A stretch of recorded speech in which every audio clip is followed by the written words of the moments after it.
We're going to get into it? We're going to get into it. We're ready to go? Okay, let's do this.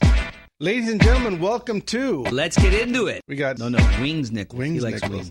wings. You know what? I've been ruining that for like at least 3 episodes. Got Rod Tootie Rinks. You got myself. I'm really excited today because we're going to have another special guest. Yes.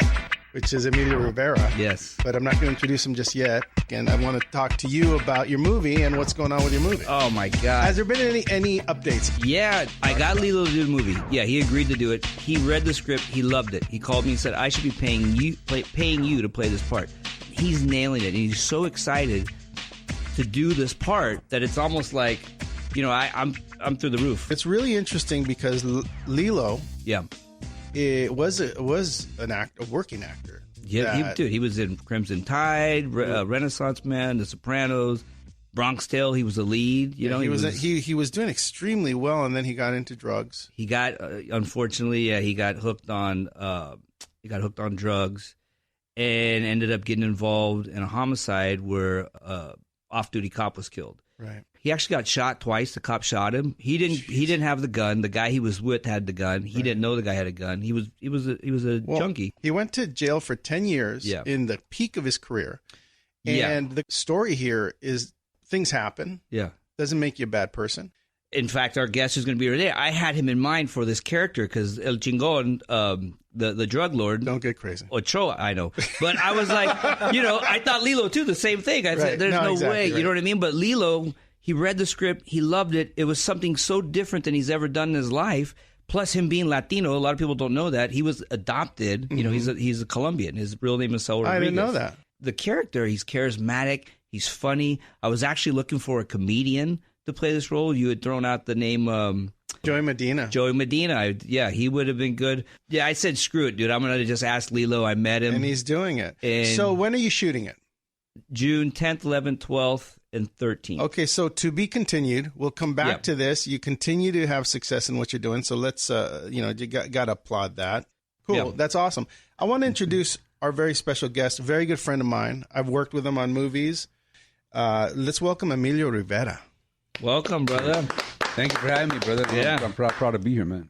Emilio, thanks for being here. Of course. I know you did Mario's show, and Mario allows us to do our podcast here, and it's very good setup, right? Yeah, right. You can't beat it. It's a beautiful place to be. But Emilio, Sons of Anarchy, which is one of my favorite all-time shows. Thank you, brother. It was amazing. You did 7 seasons as the head of the That's a blessing, Mayans. Carnal. You know that, right? It's amazing, right? Yeah, and not only that, you went on to do the spinoff, which is now called Mayans. Mayans MC on FX.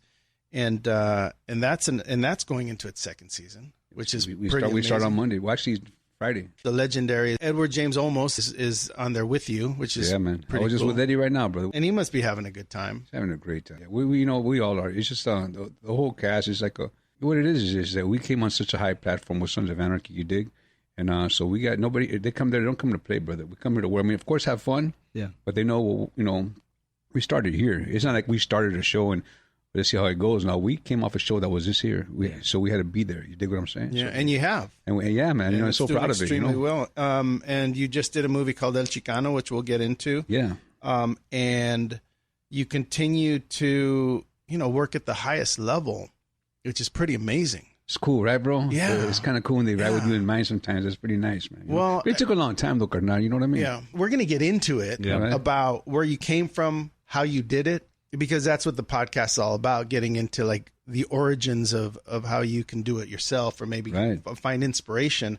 But the one thing I will say about you is you have a gift, and you can see it in a lot of working actors and people that you meet that do, like Mario, Edward James Olmos, which every time I'm in his presence, it's amazing. It's like you're in awe, right? Every time you're with Eddie, man, it's like you're like with the legend, Carnal. You know what I'm saying? So when he speaks, bro, everybody listens. You know, it's kind of cool. Everything he says, but you do have a gift, and like I was saying before, there's something about when you look at someone's life and you say, this guy, there was nothing going to keep you from succeeding in the acting profession and entertainment.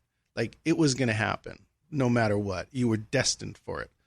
Well, because people you know what's another thing? See, I've been an athlete all my life, so I always give 110% all the time. But you know what really was a drive, a lot of it too, bro, was when people said, you can't do it. Yeah.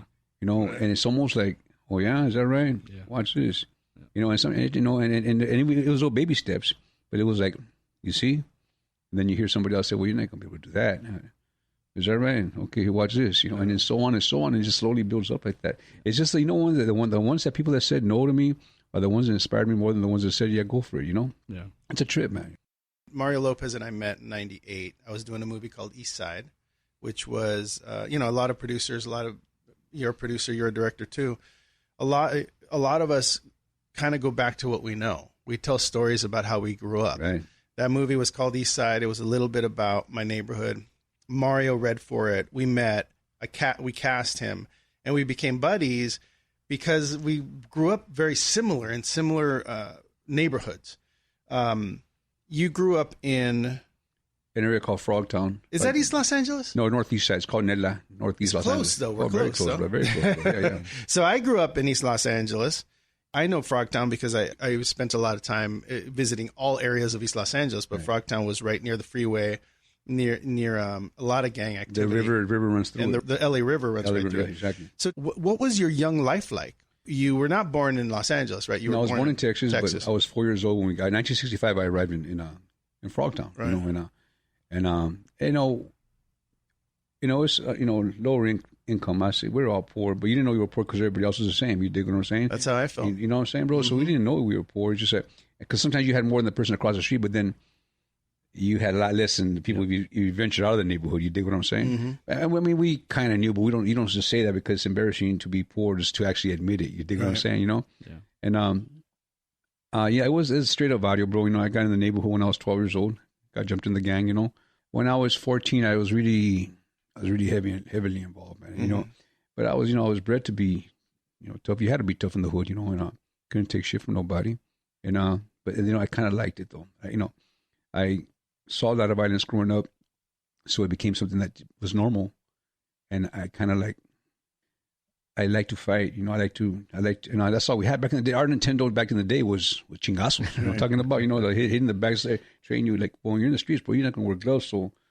A huevo hit the bags without gloves. So, everybody's always, knuckles were always bleeding. You go to school and everybody had bleeding hands, you know what I'm saying? Did you have your mom and your dad with you? Yeah, my mom and dad, the thing is this. My mom and dad, my dad was a hardworking guy. My mom was a stay-at-home mom. And it wasn't not them, bro. Don't get me wrong. We didn't have that nurturing love that I saw in other families. And, you want that, but there was not really... My dad's like from the old school of piscas, from the field and stuff. So where they come from, they don't really show you love. They just show you discipline. You dig? Yeah. And I guess it's a way of showing love, but it's a tough love, but sometimes it's a little bit too much. It's a fine line and a little bit too much because then it makes you, when you get hit at home and you couldn't fight back. That's out of respect. You can't hit your dad back. Right. So you have to hold it inside, and then you're not allowed to cry, because men don't cry. That's old school mentality, which is a bunch of bullshit. But, I didn't cry till I got into my acting when I was, 30 years old. Yeah, and I had a lot of stuff to cry about. You dig what I'm saying? Yeah. But it was just that pride thing. Men don't cry. Cabrón, I'll give you something to cry about. You know what I'm saying? And if you lost a fight in school, well, you better not lose again. Because if you lose again, I'm going to kick your ass when you get home. You dig what I'm saying? So it makes you had to be tough. You were tough out of fear. But that was back then. That was like that was my pride. Yeah. That was all I had was these. Yeah. You dig what I'm saying? And back then, because you never know you're going to live for a long time. See, by the time you're 20, I lost all the guys before they were 20 years old. They were killed. So you just figure you're gonna die anyway. So just go out hard. While all this was going on in your life, while you were in your teens, were you thinking at all about acting? Was there anything? No. Well, so check this out. Okay, see, I stutter now, but when I was a kid, I used to stutter like that's how I used to stutter, right? So I remember when I was in the third grade, I was 8 years old. I don't know how I got cast, but I got cast as a lead in Rumpelstiltskin. Check this out. No, it's really trippy. So when I did that play, I didn't stutter at all. And that was my biggest thing, was stuttering. And so I went home. I go to my mom and dad, I want to be an actor. I didn't even stutter. And they said only rich white people could be actors. That was back in the 60s now, back in 69. And it was true because there wasn't really nobody out there, no Chicanos out there. And that's when I got sidetracked with the gangs when I was 12. And then when I got clean and sober, all these years later, my mentor said, what is one of the things that made you happy? And I went back to, I was 8 years old when I wasn't made, nobody laughed at me. They laughed at me for a good reason. You dig what I'm saying? They were laughed with you. Exactly. Yeah. You know what I'm saying? I was gang related till I was 29 years old. Oh, really? I didn't know that. Yeah, brother. Yeah, I was out there, bro. So you were on the streets. I didn't do heroin until I was about 18 years old, 19 years old. And the first time I did heroin, I OD'd. And then got my homeboy, they saved my life. And then, you know what it is, bro, is that now they say it's ADD or whatever they call it nowadays. And you know what it was? I was medicating myself, Right. I was doing heroin I did heroin for 11 years, PCP to level it out, and speedballed a lot, man. I did a lot of speed. You know what? I was what they call a trash can junkie. Whatever you had, I just do it, And I always did it to the maximum. Right. But what was good about me is that I always had a job. I always had good jobs, but I was a mechanical engineer for 14 and a half years. Now I was a functional addict. Like I would build and maintain the machinery. I'd hostess cakes, zingers and all that stuff. But yeah, I was always lit, bro. Yeah. And I never knew a day that I was sober. Yeah, wow. So what changed it for you? Man, the last 9 months of my drug career, man, I started that crack cocaine. It was heavy back, and it was heavy, bro. It was really coming out, and I used to be very promiscuous, So whatever drug the girl I was dating at the time, she was doing, I had to get it because I'm going to go out, right? Right. And so she turned me on to it, and I didn't get it, and I smoked it. And I go, oh man, I'd rather slam this shit, right? And I would put it in my arm, right? And after about the 8th time that I hit it, I said to myself, oh man, I'm screwed now because this shit was good. You know what I'm talking about? And at first it became social. You would do it, you buy a big old rock, and we'd be cutting it up and getting high. And then, you have problems when you go in a closet and you don't want nobody around you and you're just stuck in a closet and hitting this pipe, man. It's just like you become a pig. Right. You become a pig, you become a bully. Something that I hated was always bullies. In high school, I would beat up the bullies, and I started becoming a bully. Like, I go to your pad at 3 in the morning, say, hey, Holmes, what do you got, Yeah. Wow. Wow. And then it all changed when? At the last day that I was really losing my mind. I became a monster. And I blasted God. Bro. And I'm hitting the pipe. I go, motherfucker, where you at? Oh, fuck you out there. Come on, show me something. Show me. Ugly, bro. Ugly. Like, I was a devil talking to the God, And May 15th, this month, 29 years, I never went back. I went to NA. It was really weird because I was a known gang member. So when I went to my first meeting, my ex-stepfather-in-law, he had 5 years clean already. And he took me to I swear, bro, I went there and it was like a gang-related to the max convention. Yeah. All homeboys like me, like down dudes, right? So I get there, that was a setup, you know what I'm talking about? So the whole time I'm against the wall, and I would go to these meetings like every day. But I was always trucha. I was always keeping who's who, right? And after the 3rd day, I felt like I can sit down because they were saying stories that they were going through the same thing I was going through. Right. It was really wow, but it was an eye opener. Yeah. And then this one guy, they had this acting coach come to the parque, the park. At the time the Chinese drag, really anybody to make money. We could make you an actor. We could make you a star. Well, It just what happens is I went to that. It was at this park, right? And I went over there, and so I'm hearing his spiel. And I'm still, even though I'm not, I'm trying to get him sober, I'm still dressing the way, we dressed, gangster back then, I'm listening to him, in my eyes. This is getting still a little back. I got this in control, but the eye can't control, And he says this in his book. And so I went up to him, I go, hey, Holmes, I'm going to be an actor, man. And he looked at me, and he goes, oh, well, you have to call this one side. And he goes, I go, no, I want to train with you. I like the way you talk. I think he got scared a little bit. He goes, you know what? Okay. So he showed me the school. I went to this school for 8 weeks, signed up for the 8 weeks, paid the money. And I would go over there against the wall, all petered down. And, all the actors are coming chanclas and they're all like kick back and having fun. And I'll be against the wall. He goes, you want to join the class? I'll go, I'll stand right here, And I'll be taking the class. And he goes, you know what? I used to have a big old brocha, big old mustache, He goes, Emilio, you're a good-looking guy. You just cover your whole face with this big old mustache. He goes, I want you to trim it. I go, no, man, I don't trim my mustache. And he goes, Emilio, trim your mustache or don't come back no more. So I trimmed it, right? The next class I was all trimmed up. He goes, yeah, I need you to shave it off. So then I started, I do like Hitler, bro. Just a little bit at a time. And he tells me, listen, if you don't shave it off next week, don't come back. I came back to shave. He goes, you see, man, you got the face, whatever and all this, And then when the classes were up, he goes, listen, you got a lot of good stuff. You're actually a good actor. He said, but I got to tell everybody this. It's a business. Now you can go to the next level. He goes, but I want you to come study with me one-on-one. Well, how much are you? He's like, $40 an hour. Now you got to understand, this 29 years ago. $40 an hour is a lot right now. It's a lot of money, yeah. I go, I don't know if I can see you every week. He goes, listen, I travel to New York a lot. We can barter. You drive me to the airport, I'll give you a free class. And that's how it went on. Nice. And see, this is what it was, though, dog. It wasn't even acting class. He would let me go in his house in Studio City and let me go in a room and just let me cry. I cried for 6 months, brother. Wow. He would just say, bring up a story, and I would go back to it. Like, do you remember this? And I would say, I actually remember that. And I would just, I would just let it go. And you know what, man? That after 6 months of crying, I was able to feel again. Yeah. You dig what I'm saying? I was actually able to feel. You were starting to find yourself in there. Yeah. And because I didn't know. He told me, everything you grew up learning was wrong. And I go, and now me, I'm married. I'm one of those guys. I'm fucking right. That was always me, right? And I didn't always defied what he said. But as long as I stood with him, the more he said made sense, bro. Right. You know what I'm saying? Right. And I cried it out. It was 6 months of crying, bro. Yeah. And then I was able to actually work. Maybe all of that you found your inner person. But the thing is, bro, is that I have to. This is my truth. You dig what I'm saying? So I'm not going to tell you no bullshit. Sometimes I say too much. My wife gets mad. She's here. She's like, like cut it off,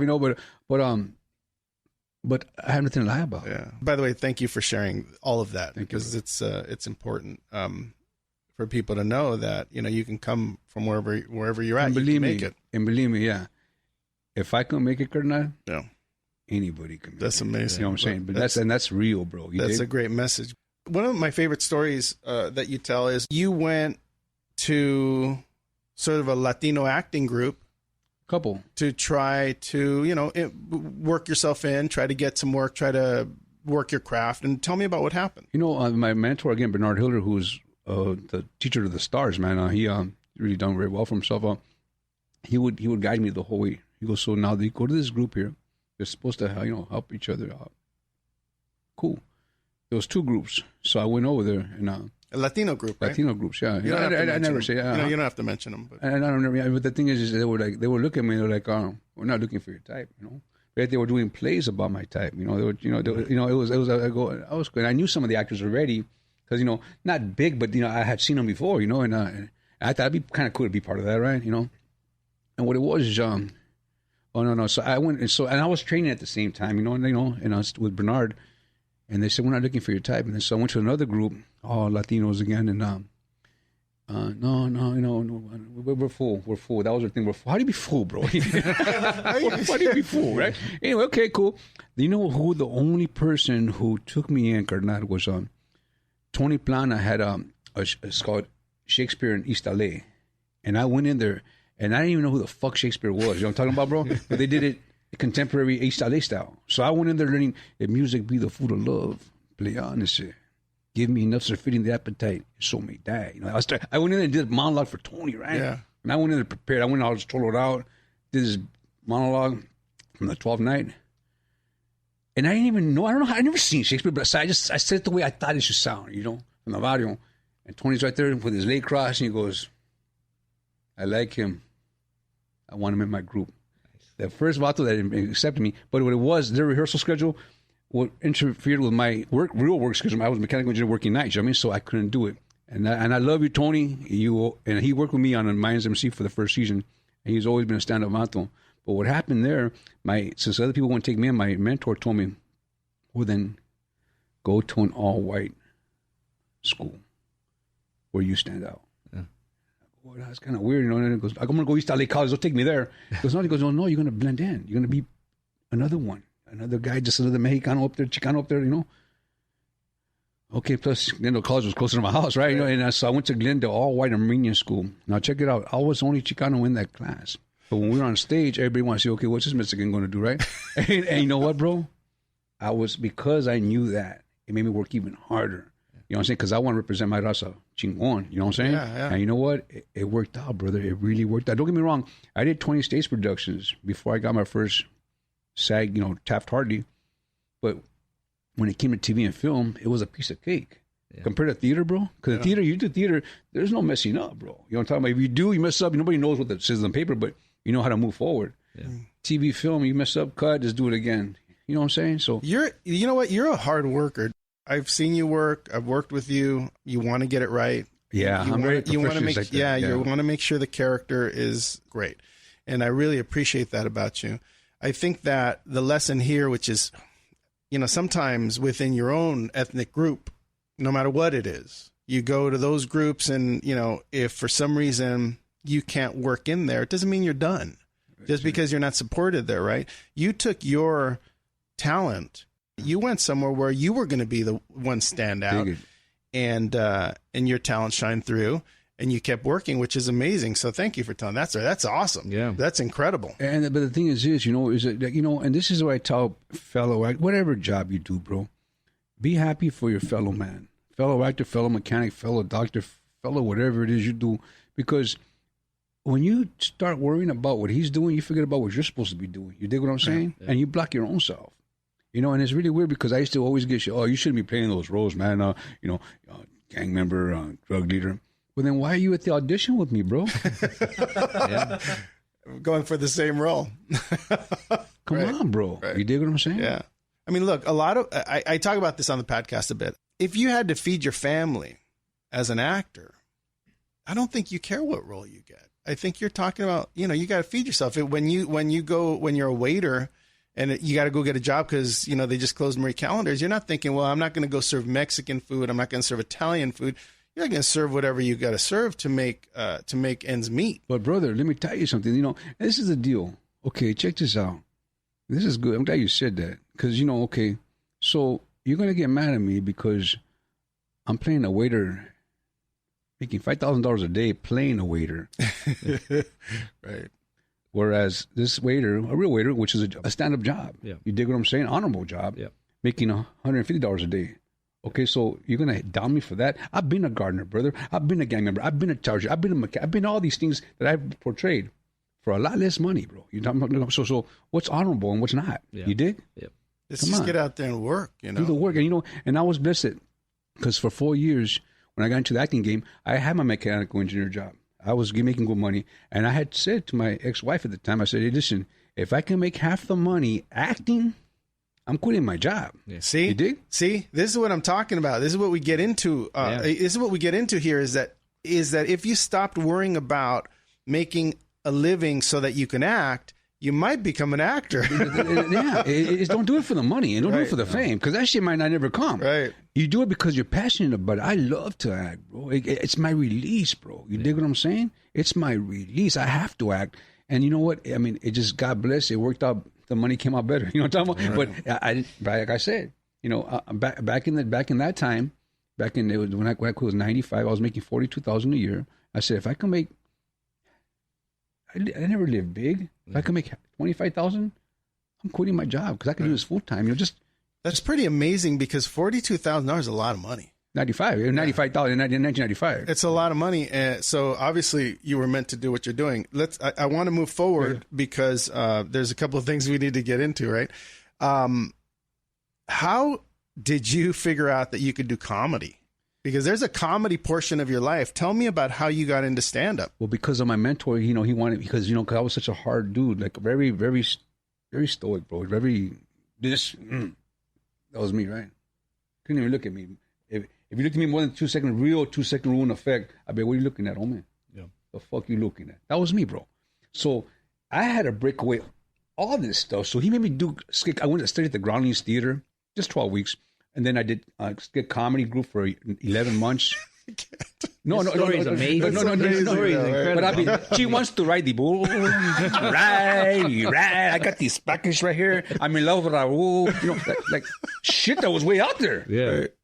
to break away from Emilio. And, you know, when I went out with these crazy, crazy characters, man, it was just easy to be normal. Because I had to bring it all down just to be normal. And I needed to get between Emilio, crazy, and the middle. Just be in the middle, Emilio. You're going to be all right. You're going to be able to blend in with society. You dig? That's what did it, bro. You know? And then, but how did you get into, so you did the Groundlings, you did that? So then my agent at the time, Brandon, he goes, Emilio, they're starting up a Latino night in the Laugh Factory every Monday night. You want to do stand-up? I go, I never done it. He goes, well, you want to try it? I said, well, let me write a bit. I wrote a 10-minute bit. I went to the Laugh Factory, killed. I was there every Monday for so many years. But then I went to the Ice House in different... How many years did you do stand-up? 10 years. And did you enjoy it? You know, can I say some things here? I mean, you know what it was is this, bro. I was always married, but I always had a side chick. You dig what I'm saying?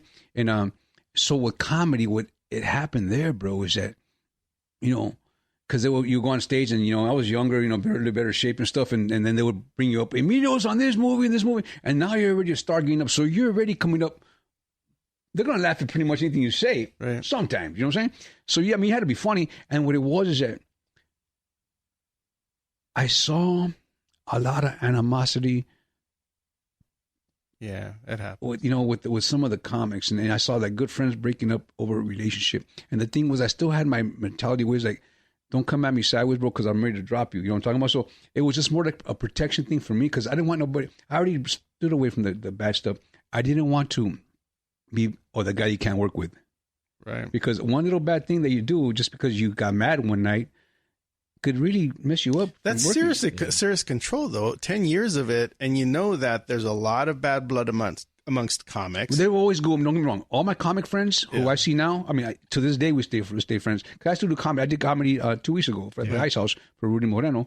But the thing is they've always were good to me. They always will respect me. That's good. I remember one time there was a story. I was on, Felipe Esparza, who I love, you know. Yeah, I love him. And, you know, in my barrio, you know, I was like a known guy in the barrio, right? And I had my mailman for same David for 10 years, right? So Felipe Esparza used to live like 9 houses from me in my barrio, right? So Willie Barsania, they used to all hang out over there, right? They all hung out there. So then my mailman comes up to me, he goes, hey, bro, I don't want to say nothing, but you know those comics over there? I go, yeah, they're friends of mine. We do comedy together. He goes, well, they're always asking me for their checks and their money, this and that. And he goes, you know, they're threatening me. So I went to their pad. I go, hey, homie, check this out. Oh, wow. That's my guy right there. Because he carried my money. You know, that's funny. And you know, Felipe and them, no, they okay, Emilio, no, everything's good. You know, and then never again was he bothered. But Felipe and all that group right there, I remember when Fluffy just came out. Right. You know, really, when he goes, we're at the Brave Bull in San Gabriel. He goes, Emilio, you got to come. And I go, no, I was there last night. He goes, no, there's this guy coming out. His name is Gabriel Iglesias. This is before he was called Fluffy. He was just Gabriel Iglesias. Right. And when I saw him, bro, I said, yeah, that's a star right there. By the way, if you want to watch Emilio Rivera, you could just go to YouTube. There's Emilio Rivera on YouTube doing comedy, and it was just funny stuff. So when did you get the big break? Like you were doing all this work, you were acting, you were doing things, but then some big things happened. What was the thing that changed your life? You know, I'm still waiting for my big break, brother. You know what I'm talking about? Come on. You know, the thing is, you know, my big break is that I'm able to spend a lot of time with my family, you know, and my 4 dogs, you know. Well, that goes without saying. You have a wonderful wife. You have a wonderful son. We have a great life. We get to enjoy you on Facebook and on Instagram, where you share your travels with them. So it's, you know, you're obviously a great family man, great husband, great dad. But what do you think changed it for you? You know what, bro? When I did movie Traffic back in the day, I think in 2000, I didn't stop working after that. It's really weird. It's like everybody that came out of that movie didn't stop working. It was weird because everybody wanted to meet you, right? And of course, we were ready to. Was that Soderbergh? Yeah, it was Steven Soderbergh. Yeah. But you know, when it got a lot easier is when I Sons of Anarchy, really like 10 years ago. Tell us about how that came about. Like, was there a phone call? Was there a meeting? Like, what happened? I had to go and audition, of course, and but I had worked with Kurt Sutter back in the day on the movie, a show called The Shield, and then so he knew you. Oh yeah, he knew me. Yeah. So what it was, we went in there, I did my thing, and then when we did the pilot, I was part of Sons of Anarchy. I was hired as a series regular as one of their clubs. And we shot the pilot like about a month later. So my character was equivalent to Tig. You know, if you saw the show Tig. Yeah. See, because Tig was not in there. It was a different Claymore. It wasn't Ron Perlman. It was Scott Glenn. And so I was Tig. I was like the hitman for the show for the guys. But it was really weird because when we shot the pilot, you know, we'd be at church like having the meeting, hey, we're going to kill these guys. You know what? Tomorrow, I'll get the wetbacks, shoot one of those wetbacks. And I was sitting right there. I went, motherfucker, I'm right here. It didn't make it. It didn't make sense. Because it was predominantly all white group, and they're talking about killing Mexicans and the wetbacks and the beaners and all this shit. And I'm like, and normally, and in real life, I would say, hey, homie, kick back with that shit. And normally, even though we're friends, hey, come on, homie, right? I would say, but it wasn't said. So I guess when they saw the pilot, they were a little, they got, this is kind of different, So I get the call from my agent saying, I got good news and bad news. I go, what's the bad news? He goes, well, they just fired you from Sons of Anarchy. I go, brother, you better have some fucking good news. Because I was a series regular. He goes, well, they offering you the role of Marcus Alvarez. So these are the opposite. And I knew the script, of course. And I said, that'll work. That's cool. And so, God bless her. I am with and the rest is history, as they say, right? Know what I'm saying, brother? So, everything's set up. Everything's lined up, man. And now I'm working with Eddie Olmos, Richard Cabral. It's incredible, bro. It's amazing. J.D. Pardo. I don't want to lose. I want to keep talking about Sons for a second because it's one of my favorite shows of all time. Oh, right on, brother. But was it interesting to know that it was very Shakespearean, like the whole, like the storylines and the arcs of the characters? It was, because and I never really got hip to that until people started writing about it. Right. And I started following the story. I said, "Oh, you already kind of know what's going to happen." You dig what I'm saying? It's dramatic, yeah. Exactly. Everything that happened was, I don't know what season it was where his baby gets stolen, and that was third season. He went to Ireland. That's when you really started to go, "Wow, this is This is very different than just a normal like gang." And then the thing was, it also goes with Kurt Sutter's writing, and also with Charlie Hunnam's performance, his range, bro. He was so beautiful in this. Whether it was bad or good, he just. He was all over the place. But everyone, I have to say, I think without everyone being that good, it was a great ensemble. Not as good. It's exactly. I mean, it was really everyone. The ensemble was amazing, bro. Amazing. Was there a point when they would call you like, okay, we're going second season, we're going third season, we're going fourth? Like, they would wait for a long time. Oh, bro. really? Like, sometimes like real quick, and they would be like, we find out together when you guys find. I mean, you would kind of like know. But when it went 7, were you like, damn? And you weren't dead? Were you like? This is what it takes out. So people started dying, right? So I think the 4th season people started dying. So I went to Kurt on a break. And I go, hey Kurt, let me tell you, bro. When I die, bro, don't let me go in a chicken shit way, bro. I want to go out guns blazing, bro. He put his hand on my shoulder. He goes, your death is going to be a good death. I go, thank you, bro. Then I walked away. I go, fuck, I'm going to die. But when? I didn't want to die. I know. I was kind of like fishing, but the wrong thing, But I want to be sure that I went out gloriously, you know what I'm saying? You went all the way, though, man. And then you went into, and then what did it feel like to get the spinoff? Like when you got that call, like what? Man, was it just like a dream? Kurt called me up, and he goes, hey man, you got time for some lunch, And I had heard people, but they've been talking about a spinoff before we were finished with Sons, Right. There was always talk about it, and I had heard about it and this and that. But unless I hear from the horses, from the boss's mouth, I don't pay attention to shit, right? Everybody talks, right? She goes, hey man, so you got time for some lunch? I go, yeah, bro. I'm thinking about something else. He sits down and we're talking, we're having a bite, and he goes, we're gonna do it. I'm going to do what? And he goes, and my heart is fluttering. I can't even lie about that. You know what I'm saying? I'm trying to be cool, dog. Yeah. He goes, we're doing the Mayans MC, man. Am I in it? No, you're not. I just let you know. And he goes, we had a great conversation, bro.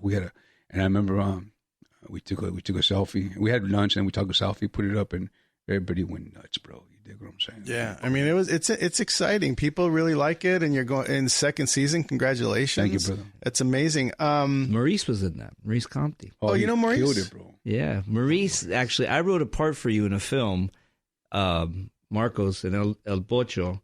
That Maurice is a buddy of mine. No, you're still in it, but I had met you one time, but I'd seen you, and I follow you on Instagram, and I see your relationship with your wife and your son. And my dad has been clean for 39 years. Oh, wow. So I was raised in that. And El Pocho's kind of based loosely on him. It's about a hitman. He had a rough upbringing, too, and he treated me, the polar opposite of the way his father treated him, which you treat your son in your Instagram, which is great. But in my story, it's about a hitman who goes into witness protection, and he was an addict, and he lost everything, and now he's living this totally clean, great life, and he gets diagnosed with ALS. That's what happened to my dad. And it starts in his hands, and they kill his nephew, and he just decides, what's it all for? You know what I mean? He loses it, and he goes back to himself, but he's fighting his body because his body's depraving him. And so, you know what? It happened right here on Let's Get Into It. You pitched this in about 20 seconds. Good job. It was a really good pitch, right? That was. It's not done yet. No, the script's done. Maurice read it. He loved it. What I liked about it is it kind of felt like The Unforgiven. Remember in The Unforgiven where he has made another life for himself? This guy in Witness Perfection has changed his life. Then all of a sudden, he's pulled back in, but you never lose who you are, cool, right? Man. Yeah, so try to change it a little bit. You got to change your ways a little bit, but sometimes, and that's the thing is that's just real life, though, bro. It is, right? Yeah, bro. When the first time I got sober, I had to get sober because my boss, I tried to beat up and hurt my boss, and I was union. It was union, so they give you a chance. They put you in a program. They pay you your wages every week for like 8 weeks while you're in the program, and then when I came back to work, they would test you at any time they wanted to. So about 2 months after that, you're good. No more tests. So then I had, at that time, the first time I had 9 months clean and sober.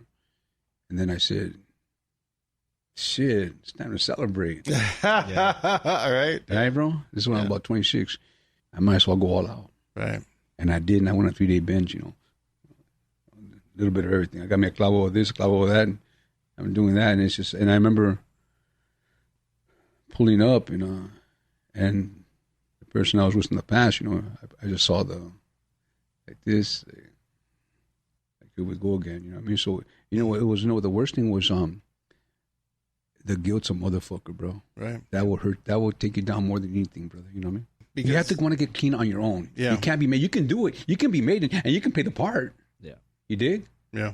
But until you want it for yourself, homie, it ain't gonna happen. It ain't gonna happen, and it doesn't happen for a lot of people. Man. That's a success. Your dad's a success. That's huge. Yeah. It's not to get off track, but he's been diagnosed now with ALS, and I've seen him go from a 270-pound, 6'2" guy who worked construction to 155-pound, 5 whatever. But he's outlived everybody. And his doctor, who retired, was dumbfounded. He goes, "I don't understand. Like this is," and he's literally just shrinking. But he attributes it to he goes to 2 meetings a day, and still, he has to. And it's not necessarily.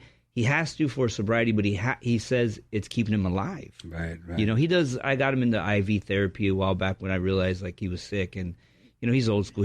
I tried to tell him about nutrition and all. He didn't hear nothing like that. How old is he right now, bro? 70. Yeah, right. He was in Vietnam too, and they think that because he was exposed to a lot of Agent Orange, he was in the jungle and stuff. That they think that's what caused it. Yeah. But no, he's still kicking. I don't want to lose track of the fact that you just pitched Emilio a script. Oh, that's right. Good pitch. Yeah, thank you. Maybe he'll read it. Sounds good. Maybe he'll read it. Maybe now it's Emilio and Maurice. And Maurice. That'd be an amazing combination. Maurice is a great actor, bro. I think I have your credits here. I mean, you're talking. You go back to you were in Con Air. 95, 96, 90. I got my SAG card in 1992. Was Renegades, Lorenzo Lamas. And you've done an amazing amount of work. I recommend that people just go back and look at everything you've done because everything you've done. I've been having fun, But the thing is that I can remember mostly everything because I had such a good time. Because you have a different experience every single time. I mean, Con Air was one of the. It's like for being the first, young actor to be with so many stars and just hanging out every day for 4 months. It's amazing, right? You learn a little something from people, right? Just by listening. Learn a lot, bro. Yeah. And I was all ears, man. You know what I mean? Yeah. I bet. Well, congratulations on second season of the Mayans. Congratulations on 7 years of Sons of Anarchy. Congratulations on your career. Thank you, bro. Your family.